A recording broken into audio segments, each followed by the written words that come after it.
You're listening to Catholic Sprouts, the daily podcast for Catholic kids that strives to plant seeds of faith.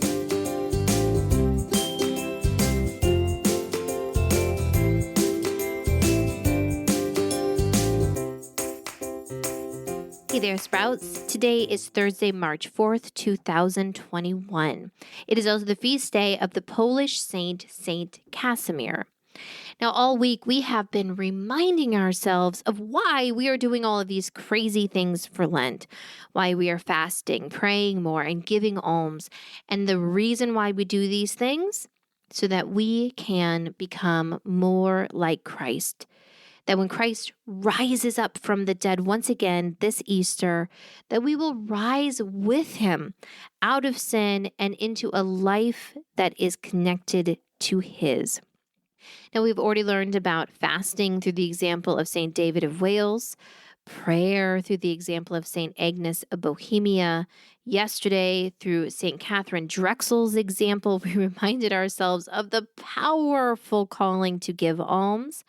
And today, through St. Casimir's example, we will see that sometimes when we make these commitments to pray, give alms, and fast, we need to stubbornly defend those commitments.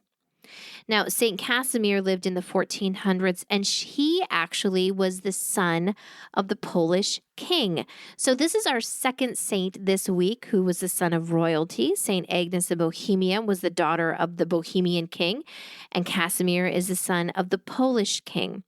Now, at the time, the kings of Poland, they didn't just rule, but they also led the army. So as a son of the king, he was expected to be a warrior, to be out there fighting various nations. Nations at the time were always sort of in battle with each other over land disputes and other reasons.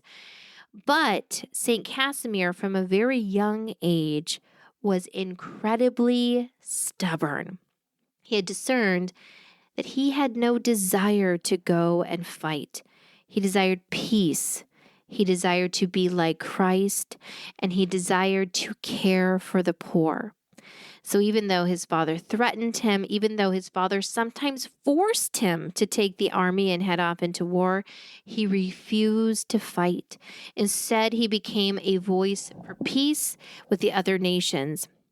Now, St. Casimir, although he was the son of the king, and he could have dressed in incredibly fine clothing and sat down to a feast every single night, he also had discerned that he was called to a simple life of fasting and almsgiving. He desired above all else to be like Christ, and he knew that denying himself food and drink and spending his life in service of the poor would help him be more like his great master, Jesus Christ. And this drove his parents crazy. They would buy him fine clothing, and he would simply give it away to the poor and instead wear rags. They would ask him to come to feasts, and he would refuse and instead go spend the evening with lepers. He drove his parents crazy. But in the end, they saw through his stubbornness, through his determination to live out this calling that he felt, that he truly was able to become more like Christ. St. Casimir also, just like St. Agnes of Bohemia, saw his greatest calling, prayer. That's what he felt was a calling of his life. He spent hours in prayer each and every day, and he ended up dying when he was just 23 years old. Now, through the example of St. Casimir, once again, we see that we need to stubbornly defend what we see we need to do to become like Christ. So, Sprouts, my challenge for you today is to think about all of the times that you fail to keep your Lenten resolutions. When you go over to a friend's house and they offer you candy or snacks between meals, even though you have decided that you aren't doing that, do you stubbornly defend your Lenten resolutions?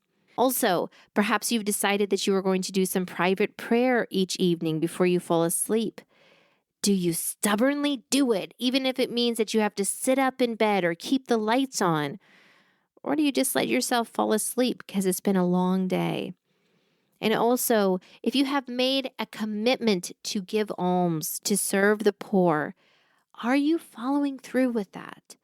It can feel kind of good to make these decisions. Oh, yeah, I'm going to give half of my birthday money away. Or, oh, yeah, each week I'm going to call a lonely aunt in my family and talk to them for 15 minutes. It can feel good to make that decision, but it's much harder to actually do it.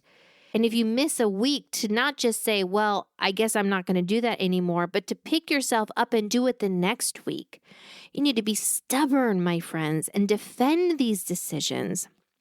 And so, if you have fallen away from your decisions, if you haven't been as stubborn as you needed to, let's all pray through the intercession of St. Casimir that we can renew our stubborn devotion to these Lenten resolutions and get back to work.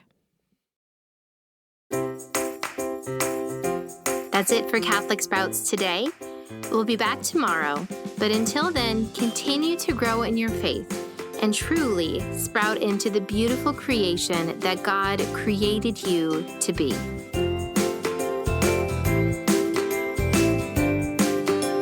Just one more thing. I hope that you are having a blessed and holy Lent.